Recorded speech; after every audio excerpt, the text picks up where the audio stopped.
welcome to Season 2, Episode 6 of the Amplified Marriage Podcast. Today we are talking about finishing strong.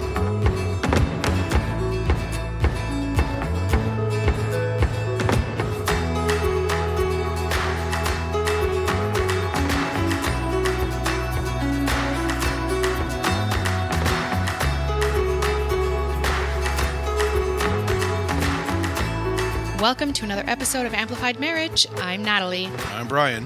Wherever you are, whatever you're doing, you've heard us say this before. Grab a coffee, grab a tea, get comfy, turn on those Christmas lights. I'm looking at mine. We're so glad that you've joined us for our last chat of 2020. Absolutely. And in case you missed last week's episode, we finished up our 5-week series on the 4 communication styles. Yeah. And we ended with assertive communicator. It was so good. It was really good. Where we want to end up as a communicator. This is the Healthy best practice, yeah. The best practice, the healthy way to communicate. That's right. And so today we just want to have just a quick chat kind of rolling into 2021. Mm-hmm. Even if we're thinking about this last... We're just thankful this year's finally coming to a close. I'm sure that 11 months, depending on where you are and when it started for you, wherever you're listening from. Ours started at the middle of March. Yeah, middle of March last.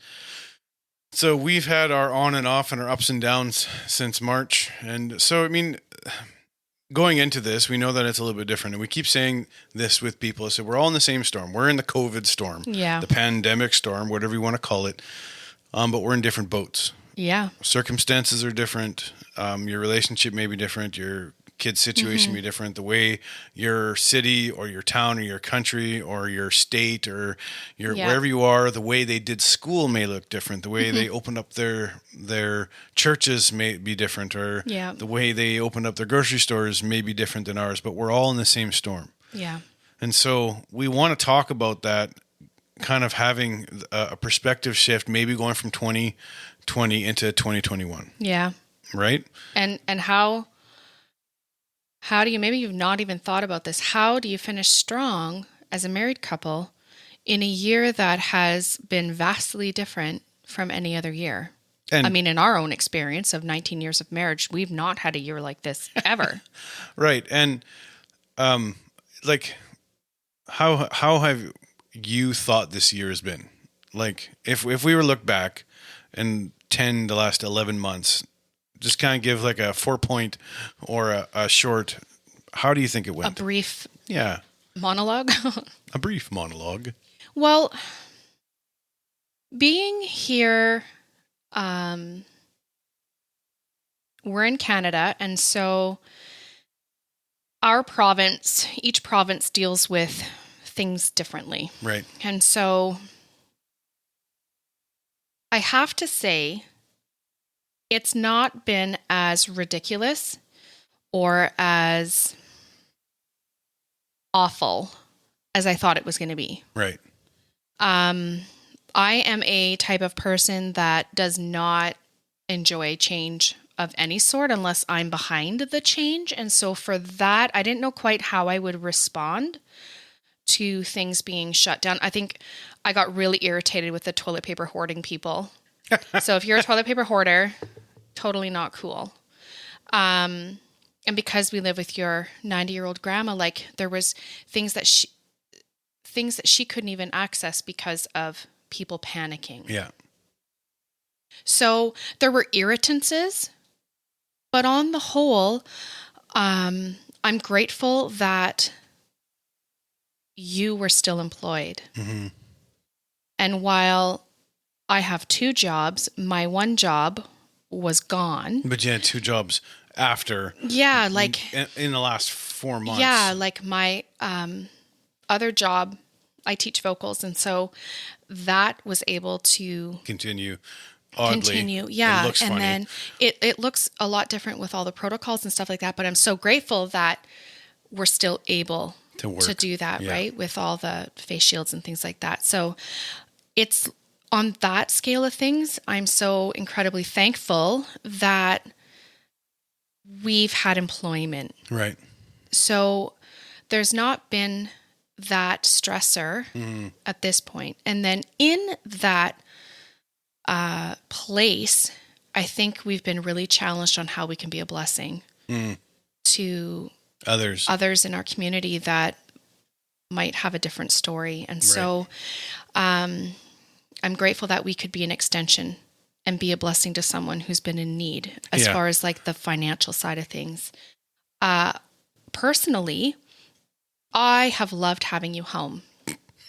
Yeah, I know. And I may be an oddity for a wife enjoying her husband around all the time, but I do. I love having you home. Our children love having you home. We school our children with an online school, so we're all together all the time, like the kids and I. So even at the beginning when they're like, oh, we're in lockdown, we're like, well, that doesn't change how we do school. No, we just happened to be, it wasn't crisis schooling. No. Because we'd been homeschooling, this is our 9th year. For those of you that have had your children in a brick and mortar school and were forced to like transition really quickly to schooling them at home, that is not what online school or homeschooling is even like. Right. So those of you who are like, I could never homeschool. That is not what homeschooling is. Like that was emergency school. Yeah. Way different. Yeah. It's a totally different thing. So for me, for being able to continue for the kids, that was a huge blessing that, you know, I'm 8 or 9 years into doing this with the kids. So it's not like it came as a shock to me. We still had our day flow as smoothly as possible. The only sort of difference was having you home during that time. So there was some irritations with like the Zoom calls and the Zoom meetings interfering with the kids' online math or and having to make it all work. Right. And just having to like organize a schedule that worked better, but that's like minor. Comparatively. Yeah. I feel like we got to spend quality time together as a family. We did lots of hiking. Couldn't travel a whole lot, so we had to put off a bunch of plans. Yeah. Oh, yeah. Like that was, you didn't... I was irritated. Irritated just because the small word for that. Like we had travel birthday plans for our kids and like rock climbing for our other son and things that we just couldn't do. Yeah. So those are like an IOU at a later time. Right. But I have appreciated having you home for that stability.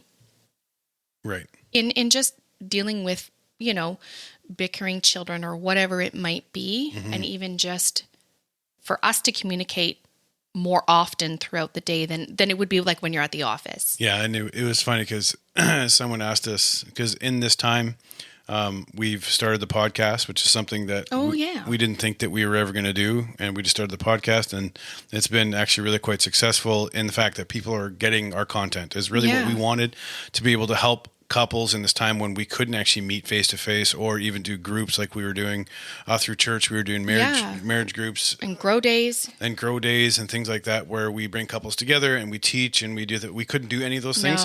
And so we wanted a way, an outlet where we could actually reach couples with permanent content where you can actually go back and listen to it. We did a lot of Zoom marriage group meetings in the first 5 or 6 months. That's right. And Zoom marriage counseling. And Zoom marriage counseling. We did a lot of Zoom marriage counseling, which is actually a really good tool. And so we learned a few things. We had to adapt on the fly. There's been some frustrations and anger to the change, with, like you said, with the things that we were doing with the kids. On a personal level, we've really adapted well that way. We had to come through some communication barriers. When you're at home a lot more, you get on each other's nerves, and sometimes the response is a little bit snappier than it should have, or this.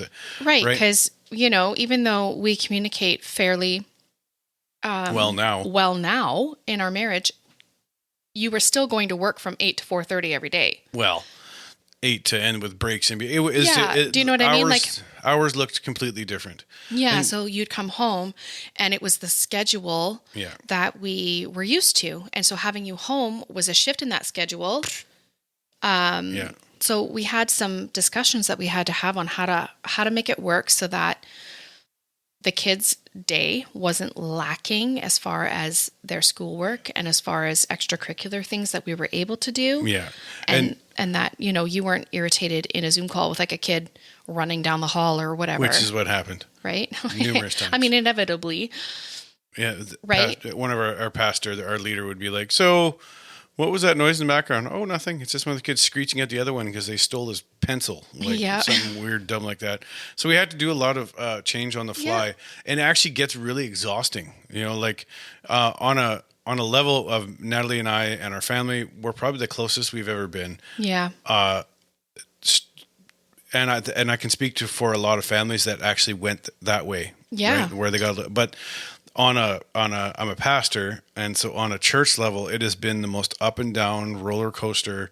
Yeah. Stressful, no sleep, tense type of year for me, for our pastor, for our team. Yeah. To be able to communicate, I've had to put in some of the weirdest hours dealing with like frustration technology, recording services, doing things differently, Zoom calls to deal with issues, and maintaining the health officials' protocols. Absolutely. Because they were almost changing on a daily basis. And so, you'd have this plan, and then that was scratched. And then you had like a day and a half to come up with a new plan that met the requirements. So there was a lot of sometimes from a on the fly Monday brainstorming. Bonnie Henry meeting to a Tuesday, we got to change all of our protocols now. Yeah. So I think on one hand, it really allowed creative ideas to flow in a much broader range than maybe it wasn't as scheduled. Do you know what I mean? Yeah.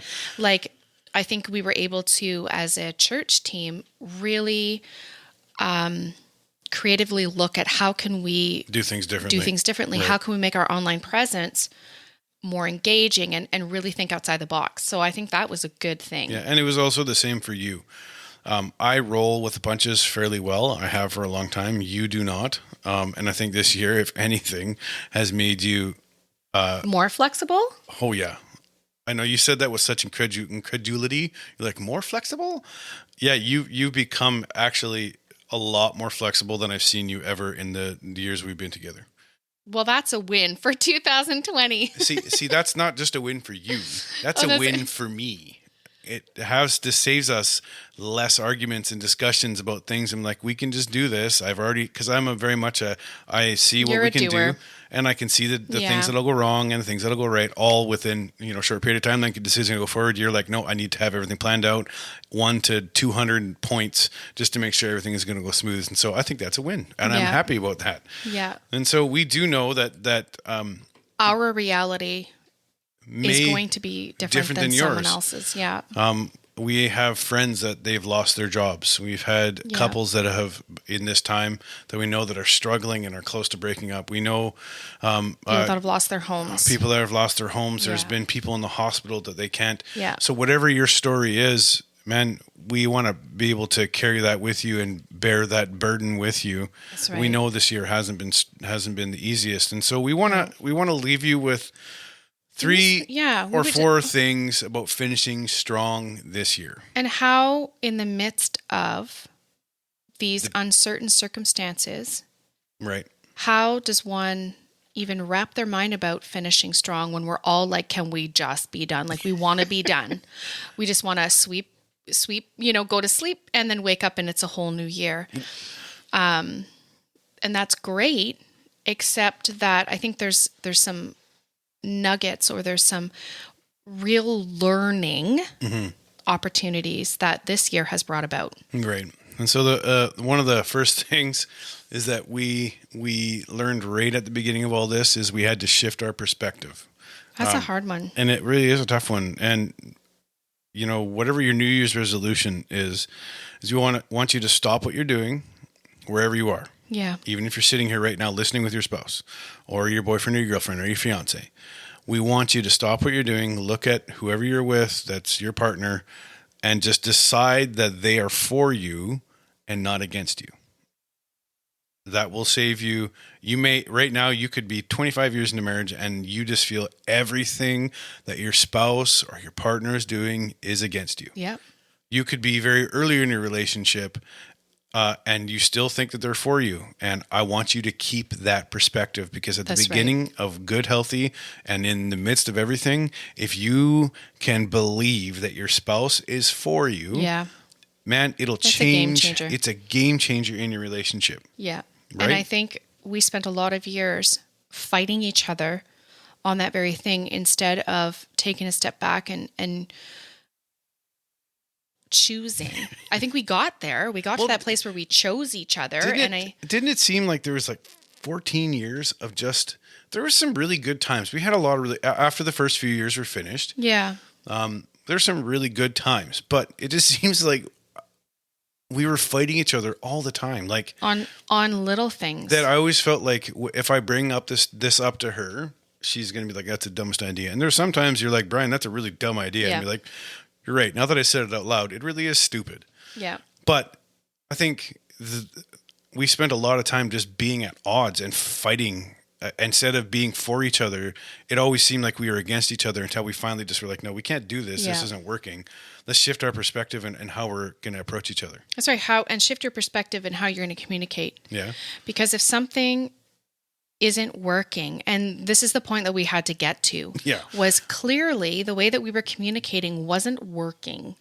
So what did we have to lose to try a new way of communicating or to learn a new way of communicating? And we really had nothing to lose because nothing was working anyway. And the thing is, you know that saying, it just came to me. You know that saying is, if it's not broken, don't fix it. Right. When you're in the middle of a marriage that everything that should be the exception is your normal. Right. All the worst possible things, all the way you communicate, the bad way you communicate, the name calling, the arguments, the fights, all of that, it becomes normal to you. Right. And you don't know that it's broken. And so there's times that you're like, man, there's something off here. When those times happen, jump on it and be like, how can I shift my perspective? That's right. And change things to look a little bit differently than it was before. That's right. And I think shifting the perspective on keeping it personal. Right. Yeah. Not how can I shift your perspective to the situation? Well, you tried that and it was a miserable It doesn't work. How can I shift your perspective towards me? And then you start manipulating behaviors. Right. No, shifting perspective on taking, hey, how can a personal inventory? How can I shift my perspective? Right. What are ways that I can look at the situation or look at my spouse differently or look at this year differently? Right. Maybe this year hasn't had a tremendous amount of effect on you. That might be your reality. And so you're like, I don't see what the big deal is. Okay, there's still an opportunity in that to how then can I make 2021 better? Yeah, right. And so that leads us to number 2. Choose each other. You know, when you get married and you say your vows, and there are many like modern ways or traditional ways that one would say their vows, but one of the ways that I have heard is I choose you. And I think making that choice every day to wake up and say either verbally or say it in your mind, I choose my spouse. I choose you come hell or high water. We're in this together. Yeah. Well, and honestly, some of the things that we may be saying, you were like, oh, I saw this in a rom-com comedy movie. We're saying, and they may sound super cliche.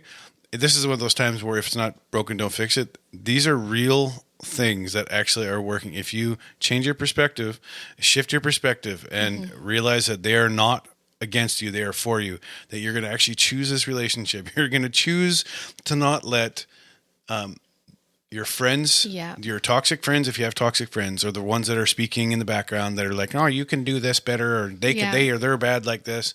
Choose the right friends. That can maybe be the next point, but choose the right friends, but shift your perspective, allowing any of the circumstance or friends to pull you apart. Yeah, you don't want that. Even your own children. Yeah. Oh, our children have tried to pit us against each other. Just because they're kids, not because they're malicious. No, not because they're doing anything, but they will manipulate to suit their needs. And so, for example, our daughter will be like, hey, Mom, can I have this? And I'd be like, I don't think so. That's okay. I'm going to go ask Dad. And she does. And I can hear my husband in the other room, and he's like, what did Mom say? And she's frustrated because she just had the answer. Do you know what I mean? Yeah. But how many times, and it's happened where we didn't ask, what did the other spouse say? and we gave our kids whatever it was they had asked. Yeah, sure, that's not a problem. And then you've come in the room, or I've come in the room and been like, what are they doing? I already said no. Yeah. Right? So it starts like that. Yeah.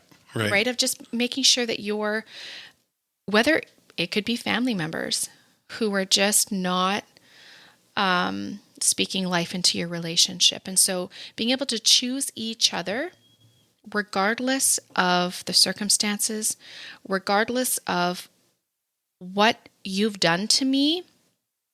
We're talking like a normal relationship, where, my irritation with you and leaving our clothes on the floor, let's say, whatever that has built up to be, being able to lay that aside just for a moment and being like, you know what, like, we're dealing with this stuff, but I still choose you. Mm-hmm. Right. And so number one was shift your perspective. The next one was choose each other. Yeah. Choose to draw together. Choose to draw together. The next one is refocus your focus.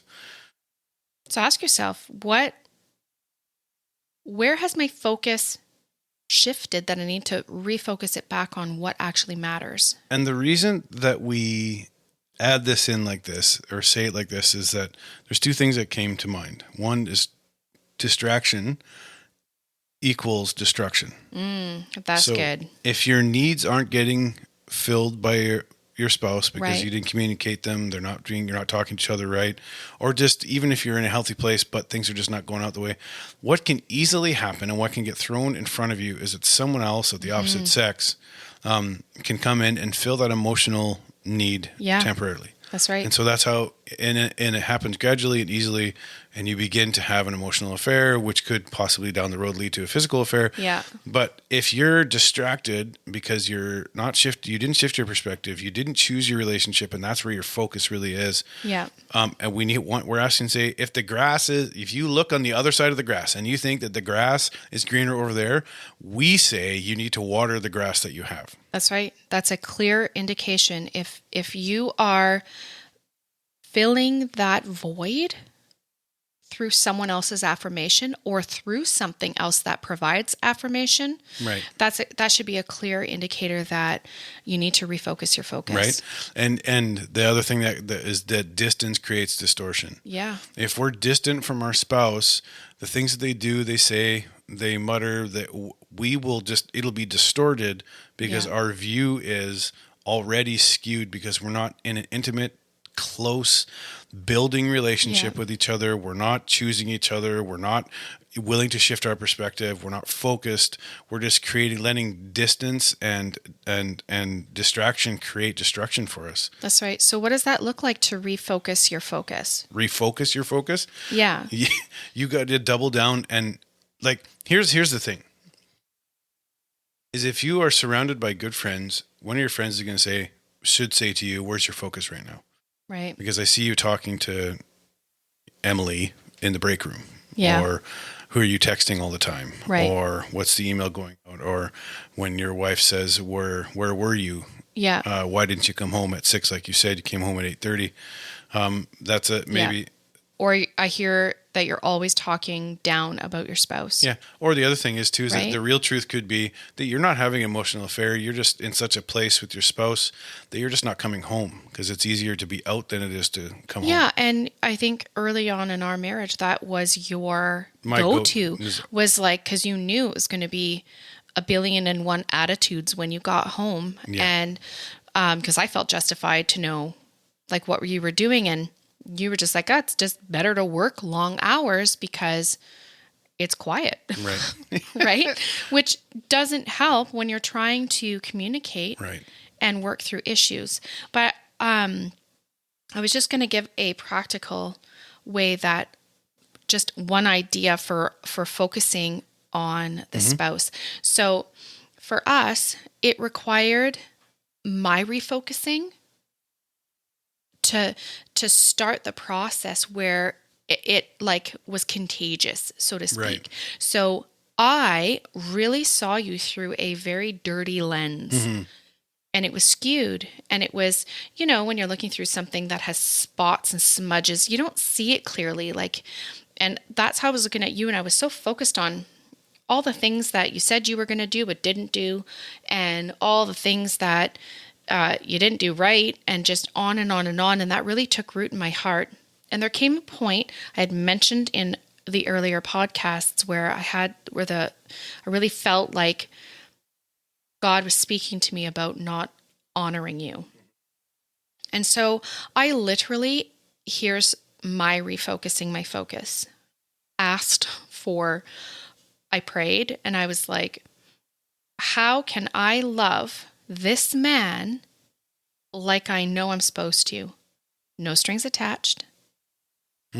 Unconditionally. I had to draw from, like, clearly I loved you because I wouldn't have married you. And sometimes that gets distorted over the years of the unmet expectations and the not voicing and not communicating, or communicating in unhealthy ways. You kind of forget what you loved about the person to begin with. And so I really had to get back to that place of basics of like, okay, I married him. I know that man is in there somewhere, right? Yeah. And so then all that to say, how long did it take for that kind of new car smell to come back? That was a long process, but it was a good 3 months before it became slightly easier to think of ways. And I'm a journaler, and maybe you don't journal. Maybe you just need to like write Post-it notes or however, or you need to voice that to your spouse. But cell phone reminder.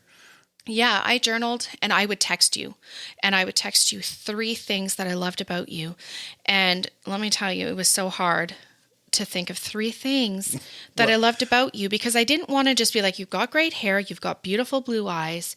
And do you know what I mean? Those are all very great. True things. And that might be where you start, and there's nothing wrong with that. But for me, I'm like, okay, we got to get past, that's only going to last so long. And then I have to really think deep. The left side of your hair is especially wavy. Right. So I wanted to see if that, because I was really challenged to come up with a different new normal, a different pattern, because the way that we were going wasn't working for me. Yeah, right. And you kind of alluded to it, but you said, and we've talked about this in our past episodes, but it took you like 2 or 3 months to finally get to the place where I can actually text him and tell him those 3 things that I like about him. And I began to be excited. Right. Yeah, it took a long time. It did take a long time. And so don't feel like, oh my goodness, this isn't happening overnight. It's not going to happen overnight. And here's where we want to drop you some hope.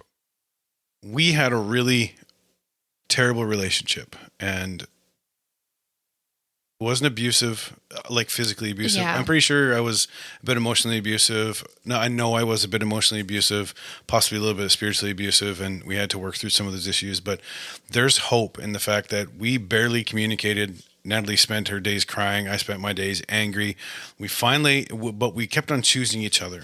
And I will tell you that things will change once you refocus your focus. That's right. Once you are willing to shift your perspective, once you choose each other and you move in that direction where you're choosing each other over everything else, things will change. That's right. And it'll be like 2-degree shifts. It'll be just small shifts. And all of a sudden you actually look at your spouse with different eyes and joy that they're there, and you're happy that they're there, and things change, and all of a sudden you communicate your patience with each other. Yeah.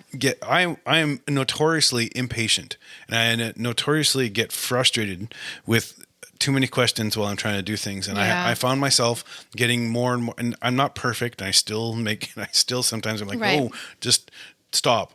But I found myself being a lot more grace giving and a lot more patience, and having a lot more patience, a lot more willingness to just kind of talk my way through instead of just dismissing. Those are for me. Yeah. But as you change and as things happen and you guys work on your relationships together and you're choosing each other, together. It'll draw you closer, and you're going to start to see things change in your relationship. Even if one of you changes at the beginning, I noticed things happening, and Natalie is like, man, I almost felt like I was being left out because she was changing and I wasn't. That's not really afterwards I thought about that.